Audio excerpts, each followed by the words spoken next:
സർക്കാർ ജീവനക്കാർക്ക് ഡിപ്പാർട്ട്മെന്റ് ടെസ്റ്റിന് സഹായകരമായിട്ടുള്ള the Kerala service rules volume 1 volume 2 അതിൽ നിന്ന് വരുന്ന ഒബ്ജക്റ്റീവ് ടൈപ്പ് ക്വസ്റ്റ്യൻസ് നമുക്ക് സഹായകരമായിട്ടുള്ള രീതിയിൽ പരീക്ഷ എഴുതുന്നതിന് സഹായകരമായിട്ടുള്ള ഒരു ഉദ്യമം എന്ന നിലയിലാണ് ഈ വീഡിയോ ചെയ്യുന്നത്. നിരന്തരമായിട്ടുള്ള ഏതാണ്ട് 20ഓളം വീഡിയോകളിലൂടെ KSRലെ പ്രധാനപ്പെട്ട പോർഷൻസ്, പ്രധാനപ്പെട്ട റൂൾസ്, പ്രധാനപ്പെട്ട ചാപ്റ്റേഴ്സിലെ പ്രധാനപ്പെട്ട ഡെഫിനിഷൻസ് നമുക്ക് സഹായകരമായിട്ടുള്ള കാര്യങ്ങളാണ് ഈ വീഡിയോയിലൂടെ പ്രസന്റ് ചെയ്യാൻ ഉദ്ദേശിക്കുന്നത്. നമ്മൾ ആദ്യം ആരംഭിക്കുന്നത് volume 1 part 1 and part 2. Volume 1ൽ പാർട്ട് 1ഉം പാർട്ട് 2 ആണ് നമ്മൾ ഇന്നത്തെ വീഡിയോയിലൂടെ പഠിക്കാൻ ശ്രമിക്കുന്നത്. പാർട്ട് 1ൽ pay, leave and joining time, പേയും ലീവും ജോയിനിങ് ടൈമുമാണ് പാർട്ട് 1ൽ ഉൾപ്പെടുത്തിയിരിക്കുന്നത്. പാർട്ട് 2ലേക്ക് വരുമ്പോഴത്തേക്കിനും ട്രാവലിംഗ് എക്സ്പെൻസ് ടിയെ പറ്റിയാണ് പാർട്ട് 2ൽ പറയുന്നത്. അപ്പോൾ ഓർത്തിരിക്കുക, കേരള സർവീസ് റൂൾസ് വോളിയം 1ൽ part 1 pay, leave and joining time, part 2 വരുമ്പോഴത്തേക്കിനും അവിടെ ട്രാവലിംഗ് എക്സ്പെൻസ് വരും. നമുക്ക് പ്രധാനപ്പെട്ട റൂൾസ് ഏതെല്ലാമാണ് എന്ന് നമുക്ക് ഇനിയും പരിശോധിക്കാം. ചാപ്റ്റർ 1ലേക്ക് വരുമ്പോഴത്തേക്കിനും ചാപ്റ്റർ 1ലെ ഒന്നാമത്തെ റൂൾ അവിടെ പറയുന്നുണ്ട്, these rules may be called the Kerala service rules. അപ്പം വോളിയം 1ൽ പാർട്ട് 1ൽ പാർട്ട് 1 ചാപ്റ്റർ 1 അവിടുത്തെ ഫസ്റ്റ് റൂൾ പറയുന്നത് these rules may be called the Kerala service rules എന്ന് പറയും. ഫസ്റ്റ് റൂളിൽ തന്നെ അതിൻ്റെ സബ് ഹെഡിങ്ങിൽ വരുന്ന രണ്ടാമത്തെ ഭാഗത്ത് പറയുന്ന ഒരു കാര്യം എക്സാമിനേഷന് വളരെ പ്രധാനപ്പെട്ടതാണ്. അവിടെ the rules in part 1 and 2 shall be deemed to have come into force with effect from 1st November 1959. അതായത് 1959 നവംബർ 1-നാണ് KSR പാർട്ട് 1ഉം പാർട്ട് 2വിലെയും നിയമങ്ങൾ നിലവിൽ വന്നത്. 1959 നവംബർ 1-ാം എന്ന് പറഞ്ഞാൽ നാം മനസ്സിലാക്കേണ്ടത്, ഇന്ന് കേരളത്തിലെ ജീവനക്കാരുടെ സേവന വേതന വ്യവസ്ഥകളിൽ ഉൾപ്പെടുന്ന പേ, അതുപോലെ തന്നെ ലീവ്, അതുപോലെ തന്നെ ജോയിനിങ് ടൈം, അതുപോലെ തന്നെ ട്രാവലിംഗ് എക്സ്പെൻസ് TA, ഇവയെ സംബന്ധിച്ചുള്ള വ്യവസ്ഥകളെല്ലാം നിലവിൽ വന്നത് നവംബർ 1-ാം തീയതി 1959-ലാണ്. അത് വളരെ പ്രധാനപ്പെട്ടാണ്. KSR വോളിയം 1 പാർട്ട് 1ഉം 2ഉം നിലവിൽ വന്നത് 1959 നവംബർ 1-ാണ്. എന്നാൽ പാർട്ട് 3 നിലവിൽ വന്നത് 1st November 1956-ലാണ്. 1956 നവംബർ 1-നാണ് KSRന്റെ വോളിയം 2 പാർട്ട് 3 നിലവിൽ വന്നത്. അതായത് പെൻഷൻ സംബന്ധിച്ച വ്യവസ്ഥകൾ നിലവിൽ വന്നത് 1st November 1956-ലാണ്. ഇത് രണ്ടും വളരെ പ്രധാനപ്പെട്ടതാണ്. അത് എക്സാമിനേഷന് ഉറപ്പായിട്ടും ചോദിക്കാവുന്നതായതുകൊണ്ട് കൃത്യമായി ആ കാര്യം ഓർത്തിരിക്കണം. അത് ഏറ്റവും പ്രധാനപ്പെട്ടതാണ്. ഒന്നുകൂടെ ഓർമ്മിപ്പിക്കുകയാണ്, KSR വോളിയം 1 പാർട്ട് 1ഉം 2ഉം നിലവിൽ വന്നത് നവംബർ 1 1959. KSR പാർട്ട് 3ൽ വരുമ്പോൾ പെൻഷൻ വോളിയം 2വിലെ പാർട്ട് 3 നിലവിൽ വന്നത് 1st November 1956. അത് പ്രത്യേകം ഓർത്തിരിക്കണം, ഏറ്റവും പ്രധാനപ്പെട്ടതാണ്. അപ്പം പാർട്ട് 1ൽ വോളിയം 1ൽ പാർട്ട് 1ലെ ഫസ്റ്റ് ചാപ്റ്ററിൽ ജനറൽ സ്കോപ്പ് എന്ന് പറയുന്ന ഭാഗത്താണ് ഈ കാര്യങ്ങൾ പ്രധാനമായും സൂചിപ്പിച്ചിരിക്കുന്നത്. അപ്പം general scope rule number 1 to 11, rule number 1 മുതൽ 11 വരെ KSRലെ ചാപ്റ്റർ 1ൽ വോളിയം 1ൽ പാർട്ട് 1ൽ ചാപ്റ്റർ 1 ഓർത്തിരിക്കും. റൂൾ നമ്പർ 1 to 11 വരെ വരുന്നതിൻ്റെ അകത്ത് ജനറൽ സ്കോപ്പ് പറയുന്നത്. ഇനി ചാപ്റ്റർ 2ലേക്ക് വരുമ്പോഴത്തേക്കിനും, അത് വോളിയം 1ലെ പാർട്ട് 1ലെ ചാപ്റ്റർ 2ലേക്ക് വരുമ്പോൾ അവിടെ റൂൾ 12 മുതൽ ഡെഫിനിഷൻസ് ആണ് പറയുന്നത്. വിവിധങ്ങളായിട്ടുള്ള ഡെഫിനിഷൻസിനെ കുറിച്ചാണ് റൂൾ നമ്പർ 12 പറയുന്നത് KSR volume 1 part 1 rule number 12 ചില ഡെഫിനിഷൻസ് പറയുന്നുണ്ട്. റൂൾ നമ്പർ 12 ഏതാണ്ട് 37 ഡെഫിനിഷൻസിനെ പറ്റി പറയുന്നുണ്ട്. അതിൽ ഓരോ ഡെഫിനിഷനും ഏതാണെന്നുള്ളത് നമ്മൾ ഓർത്തിരിക്കുന്നത് പ്രധാനപ്പെട്ടതാണ്. ഓർത്തിരുന്നോണം, KSR വോളിയം 1 പാർട്ട് 1 ചാപ്റ്റർ 2 രണ്ടാമത്തെ അധ്യായത്തിൽ ഡെഫിനിഷൻസ് പറയുന്നു. ചില കാര്യങ്ങളെ പറ്റി ഡിഫൈൻ ചെയ്യുകയാണ്. അതെന്താണെന്ന് കുറച്ചുകൂടെ അങ്ങനെ ഡിഫൈൻ ചെയ്യുന്ന റൂൾ 12 ഏതാണ്ട് 37 ഇനങ്ങൾ നിർവചനം അവിടെ കൃത്യമായി കൊടുത്തിട്ടുണ്ട്. അത് കൃത്യമായിട്ട് ആ 37 എണ്ണവും നമ്മൾ ഓർത്തിരിക്കേണ്ടതുണ്ട്. അത് നമ്മൾ ഓരോ ക്ലാസ്സുകളായി പഠിക്കും. അവിടെ റൂൾ നമ്പർ 12 ഒന്നാമത് പറയുന്നത് ആക്ച്വൽ ട്രാവലിംഗ് എക്സ്പെൻസ് ആണ്. Rule number 12 KSR rule number 12 part 1 പറയുന്നത് ഒന്നാമത്തത് ആക്ച്വൽ ട്രാവലിംഗ് എക്സ്പെൻസ് ആണ്. യഥാർത്ഥത്തിലുള്ള ട്രാവലിംഗ് എക്സ്പെൻസ് എന്ന് പറഞ്ഞാൽ എന്താണ് പറയുന്നുണ്ട്. Actual travelling expense means the actual cost of transporting an officer and his personal luggage including charges for ferry and other tolls and for carriage of camp equipment if necessary. ഇപ്പോൾ ഒരു government ഉദ്യോഗസ്ഥൻ ഒരു സ്ഥലത്ത് നിന്നും മറ്റൊരു സ്ഥലത്തേക്ക് തൻ്റെ ജോലിയുമായി ബന്ധപ്പെട്ട കാര്യത്തിന് പോകുമ്പോൾ അദ്ദേഹത്തിൻ്റെ അനുബന്ധ സാധനങ്ങൾ, ഇപ്പോൾ ലഗേജ് ആണെങ്കിലും ആ ലഗേജ് അദ്ദേഹം കൊണ്ടുപോകാൻ അത് കയറ്റുന്നതിനുള്ള ചാർജ്, അദ്ദേഹം യാത്ര ചെയ്യുന്നതിനുള്ള മറ്റ് ചാർജുകൾ, ഇതെല്ലാം കൂടെ ആക്ച്വൽ ട്രാവലിംഗ് എക്സ്പെൻസിൽ വരുന്നുണ്ട്. എന്നാൽ ഒരു കാര്യം പ്രത്യേകം പറയുന്നത്, it does not include charges for hotels, travellers, bungalows or refreshments or for the carriage of stores or conveyances or for presents to coachman and the like, or any allowance for such incidental losses or expenses as the breakage of crockery, wear and tear of furniture and the employment of servants.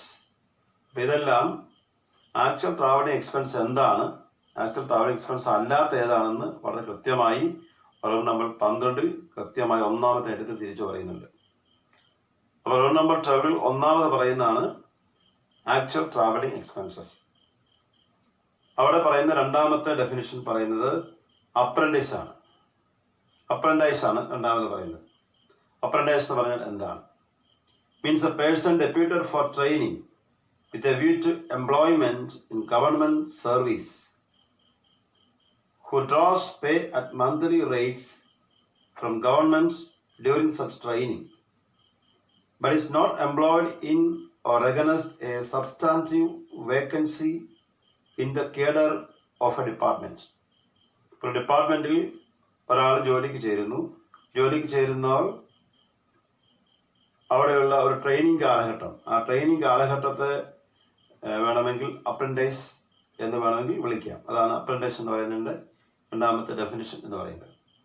ഇനി rule number 12 രണ്ടാമത്തെ apprentice. Rule number 12 ഒന്നാമത്തത് actual travelling expense, 2 apprentice, മൂന്നാമത്തത് audit officer. Audit officer എന്ന് പറഞ്ഞാൽ ആരാണ് എന്ന് പറയുന്നുണ്ട് അവിടെ. ഓഡിറ്റ് ഓഫീസർ എന്ന് പറഞ്ഞാൽ means the head of the office of accounts and audits subordinate to the Comptroller and Auditor General of India, whether designated as Comptroller or Account General or by any other designation. അപ്പോൾ account audit officer ആരാണെന്ന് കൃത്യമായി rule number 12 മൂന്നാമത്തെ ഐറ്റത്തിൽ സൂചിപ്പിക്കുന്നുണ്ട്. 3A പറയുന്നത് average പേയെ പറ്റി 3A പറയുന്നുണ്ട്, പക്ഷെ അത് ഡിലീറ്റഡ് ആണ്. റൂൾ നമ്പർ 12 പറയുന്നത് കേഡർ ആണ്. Cadre, what is cadre? Cadre എന്ന് പറഞ്ഞാൽ എന്താണ്? Means strength of A service or part of A service sanction as A separate unit. ഒരു സെപ്പറേറ്റ് യൂണിറ്റിലുള്ള ഒരു സർവീസിന്റെ സ്ട്രെങ്ത് അതിനെ കേഡർ എന്ന് പറയും. CADR, cadre. അപ്പോൾ കേഡർ എന്ന് പറഞ്ഞാൽ ഓർത്തിരിക്കണം. Cadre means the strength of A service or part of A service sanctioned as A separate unit. ഞാൻ നമ്മൾ കേഡർ എന്ന് പറയും. റൂൾ നമ്പർ 12 അഞ്ചാമത്തത് കോമ്പൻസേറ്ററി അലവൻസ് ആണ്. കോമ്പൻസേറ്ററി അലവൻസ് എക്സാമിന് ചോദിക്കാം, what is compensatory allowance? Compensatory allowance എന്ന് പറഞ്ഞാൽ എന്താ? Compensatory allowance means an allowance granted to meet personal expenditure necessitated by the special circumstances in which duty is performed. അപ്പോൾ ഒരു government ഉദ്യോഗസ്ഥൻ ജോലി ചെയ്യുമ്പോൾ അതിനിടയിൽ അയാൾക്ക് ഉണ്ടാകുന്ന വ്യക്തിപരമായിട്ടുള്ള ചെലവുകൾ, ചില പ്രത്യേക സാഹചര്യങ്ങൾ ഉണ്ടാകുന്ന വ്യക്തിപരമായ ചെലവുകൾ, ആ ചെലവുകളെയാണ് കോമ്പൻസേറ്ററി അലവൻസ് എന്ന് പറയുന്നത്. ഇതിൻ്റെ അകത്ത് ട്രാവലിംഗ് അലവൻസും ഉൾപ്പെടുന്നത്. അപ്പോൾ പ്രത്യേകമായ ഒരു ജോലി ചെയ്തിരിക്കുന്ന ആവശ്യത്തിന് വേണ്ടി ഒരു സ്ഥലത്ത് നിന്ന് വേറെ സ്ഥലത്തേക്ക് പ്രത്യേകമായ ആവശ്യത്തിന് വേണ്ടി യാത്ര ചെയ്യേണ്ടതായിട്ട് വരും. അപ്പോൾ ആ ട്രാവലിംഗ് അലവൻസും കോമ്പൻസേറ്ററി അലവൻസിൻ്റെ ഭാഗമായിട്ട് വരും. അതിനെ നമ്മൾ കോമ്പൻസേറ്ററി അലവൻസ് എന്ന് പറയും. ഇനിയും റോൾ നമ്പർ 12 5A അവിടെ കോമ്പീറ്റന്റ് അതോറിറ്റി പറയുന്നത്. Competent authority means, competent authority എന്ന് പറയുന്നത് എന്താണ്? Competent authority in respect of any officer in so far as any power delegated under these rules is concerned means the authority to which such power has been delegated, and where no such specific delegation has been made, the competent authority is, unless otherwise stated, the authority in whom the power to appoint such officer has been or is vested from time to time by the state government. അപ്പോൾ competent authority എന്ന് പറഞ്ഞാൽ ഒരു ഡിപ്പാർട്ട്മെന്റിലെ അപ്പോയിൻമെന്റ് നടത്തുന്ന ഒരാൾ government പ്രത്യേകമായി designate ചെയ്ത്, ഇപ്പോൾ ഉദാഹരണം പറഞ്ഞാൽ ഹയർ സെക്കൻഡറി ഡിപ്പാർട്ട്മെന്റിൽ ഹയർ സെക്കൻഡറി അധ്യാപകരെ നിയമിക്കുന്നത് ഹയർ സെക്കൻഡറി ഡയറക്ടർ അല്ലെങ്കിൽ ഡയറക്ടർ ജനറൽ ഓഫ് എഡ്യൂക്കേഷനാണ്. DG ആണ് അവരെ അപ്പോയിന്റ്. അപ്പോൾ അവരെ അപ്പോയിന്റ് ചെയ്യുന്നതിനുള്ള കോമ്പീറ്റന്റ് അതോറിറ്റി എന്ന് പറഞ്ഞാൽ നമ്മൾ മനസ്സിലാക്കേണ്ടത് DG ആണ്. ഇതാണ് കോമ്പീറ്റന്റ് അതോറിറ്റി എന്ന ഡെഫിനിഷനിലൂടെ നമ്മൾ മനസ്സിലാക്കേണ്ടത്. ഇനിയും റൂൾ നമ്പർ 12 6 വരുന്നു. അവിടെ 6 ഡെഫിനിഷൻ പറയുന്നത് ഡേ ആണ്. What is A day? Day എന്ന് പറയുന്നത് day means A calendar day beginning and ending at mid night. Day means a calendar day beginning and ending at midnight. Day എന്നതുകൊണ്ട് ഉദ്ദേശിക്കുന്നത്. ഇനിയും ഏഴാമത്തെ ഡെഫിനിഷൻ വരുന്നത് അവിടെ ഡ്യൂട്ടിയാണ്. ഡ്യൂട്ടി എന്ന് പറഞ്ഞാൽ എന്താ? ഡ്യൂട്ടി ഇൻക്ലൂഡ്സ്, ഡ്യൂട്ടി എന്ന് പറഞ്ഞാൽ എന്താണ്, അതിനെ സംബന്ധിച്ചുള്ള കാര്യങ്ങളൊക്കെയാണ് റൂൾ നമ്പർ 12 7 വരുന്നത് ഡ്യൂട്ടിയാണ്. ഇനിയും വീണ്ടും നമ്മൾ 8 വരുമ്പോഴത്തേക്കും റൂൾ നമ്പർ 12 8 ഡെഫിനിഷൻ ഫീ ആണ്. ഫീ എന്ന് പറഞ്ഞാൽ എന്താണ്?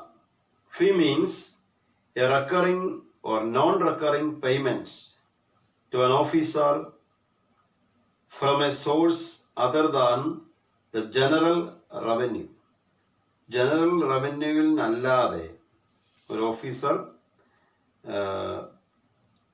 കണ്ടെത്തുന്ന ഒരു സോഴ്സിനെയാണ് ഫീ എന്ന് പറയുന്നത്. Other than general revenue, whether made directly to the officer or indirectly through the intermediary of government but does not include. അപ്പോൾ നേരിട്ടോ അല്ലാതെയോ ജനറൽ റവന്യൂവിൻ്റെ ഭാഗമല്ലാതെ കളക്ട് ചെയ്യുന്നതിനെ എല്ലാം നമുക്ക് എന്ത് പറയാം? ഫീ എന്ന് പറയാം. അതാണ് ഇവിടെ റൂൾ നമ്പർ 12 8 പറയുന്ന definition. Rule number 12 9 definition foreign സർവീസാണ്. ഫോറിൻ സർവീസ് എന്ന് പറഞ്ഞാൽ എന്താണെന്ന് എല്ലാവർക്കും അറിയാം. Means service in which an officer receives his pay with sanction of government from any source other than the consolidated fund of India or of A state. ഒരു രാജ്യത്തിൻ്റെയോ ഒരു സംസ്ഥാനത്തിൻ്റെയോ consolidated ഫണ്ടിൽ നിന്നല്ലാതെ ഗവൺമെന്റിന്റെ അനുമതിയോടുകൂടി ഒരാൾക്ക് വിദേശ സർവീസിന് പോകാൻ കഴിയും. ഫോറിൻ സർവീസിനെ പറ്റി ഇവിടെ പറയുന്ന definition, service means service in which an officer receives his pay. അപ്പം അങ്ങനെയുള്ള ഒരു വിദേശ സർവീസിൽ നിന്ന് ഒരാൾക്ക് ജോലി ചെയ്ത് ശമ്പളം മേടിക്കാം. പക്ഷെ അതിന് ഗവൺമെന്റിന്റെ സാങ്ഷൻ ആവശ്യമാണ്. അങ്ങനെ കൊടുക്കുന്ന ശമ്പളം സംസ്ഥാന ഗവൺമെന്റിന്റെയോ കേന്ദ്ര ഗവൺമെന്റിന്റെയോ കൺസോളിഡേറ്റഡ് ഫണ്ടിൽ നിന്നുള്ളതല്ല. അതാണ് ഫോറിൻ സർവീസ് ഇതിനെ സംബന്ധിച്ചുള്ള കൃത്യമായിട്ടുള്ള ഡെഫിനിഷൻ എന്ന് പറയുന്നത്. വീണ്ടും വരുന്നു 10 rule number KSR rule number 12 10ാമത്തെ definition, general revenue. What is general revenue എന്ന് പറഞ്ഞാൽ എന്താ? General revenue of Kerala include the consolidated fund, the contingency fund and the public account of Kerala and exclude the revenue of local funds. ഇപ്പൊ general revenue എന്ന് പറഞ്ഞാൽ എന്താണ്? General revenue എന്ന് പറഞ്ഞാൽ ഗവൺമെന്റിന്റെ കൺസോളിഡേറ്റഡ് ഫണ്ടും കണ്ടിജൻസി ഫണ്ടും ഇതുകൂടാതെ പബ്ലിക് അക്കൗണ്ട് ഓഫ് കേരള, ഇത് മൂന്നും കൂടി ഉൾക്കൊള്ളുന്നതാണ് ജനറൽ റവന്യൂ എന്ന് പറയുന്നത്. ജനറൽ റവന്യൂവിൽ ഒരിക്കലും ലോക്കൽ ഫണ്ട് ഉൾപ്പെടുത്തില്ല. ഇപ്പോൾ ഒരു പഞ്ചായത്തിന് ലഭിക്കുന്ന ഒരു ഫണ്ട് ഒരിക്കലും അത് ജനറൽ റവന്യൂവിന്റെ ഭാഗമായിട്ട് വരുന്നില്ല. ജനറൽ റവന്യൂ എന്ന് പറഞ്ഞാൽ ഓർത്തിരുന്നാൽ മതി, കൺസോളിഡേറ്റഡ് ഫണ്ടും കണ്ടിജൻസി ഫണ്ടും പബ്ലിക് അക്കൗണ്ട് ഓഫ് കേരളയും ഇതെല്ലാം കൂടെ ഉൾപ്പെടുന്ന ഒരു വരുമാനത്തെ നമുക്ക് ജനറൽ റവന്യൂ എന്ന് പറയാൻ പറ്റും. അതാണ് റൂൾ നമ്പർ 12 10ാമത്തെ ഡെഫിനിഷനായി കൊടുത്തിരിക്കുന്നത്. നമുക്ക് ഇന്ന് 10 ഡെഫിനിഷൻസ് മാത്രം പഠിച്ചാൽ മതി. ഒന്നുകൂടെ ഞാൻ പറയാം. KSR വോളിയം 1 പാർട്ട് 1ൽ 2ാമത്തെ ചാപ്റ്ററിലാണ് ഡെഫിനിഷൻസ് പറയുന്നത്. ആ ഡെഫിനിഷൻ തുടങ്ങുന്നത് റൂൾ നമ്പർ 12 ആണ്. ഡെഫിനിഷൻ തുടങ്ങുന്നത് റൂൾ നമ്പർ 12 ഡെഫിനിഷൻ തുടങ്ങുന്നു. 1ാമത്തെ ഡെഫിനിഷൻ എന്ന് പറയുന്നത് ആക്ച്വൽ ട്രാവലിംഗ് എക്സ്പെൻസസ് ആണ്. 2ാമത്തത് അപ്രന്റൈസ് ആണ് 2ാമത്തെ വരുന്നത്. 3ാമത്തത് ഓഡിറ്റ് ഓഫീസർ വരും. 3A ആവറേജ് പേ ആണ്, അത് ഡിലീറ്റ് ചെയ്തിരിക്കുന്നത്. 4ാമത്തത് കേഡർ ആണ്. 5 കോമൺ സെക്രട്ടറി അലവൻസ് ആണ്. 5A കോമ്പിറ്റന്റ് അതോറിറ്റി ആണ്. 6 ഡേ ആണ്. 7 ഡ്യൂട്ടി ആണ്. 8 ഫീ ആണ്. 9 ഫോറിൻ സർവീസിനെ പറ്റി പറയുന്നു. 10 ജനറൽ റവന്യൂവിനെ പറ്റി പറയുന്നു.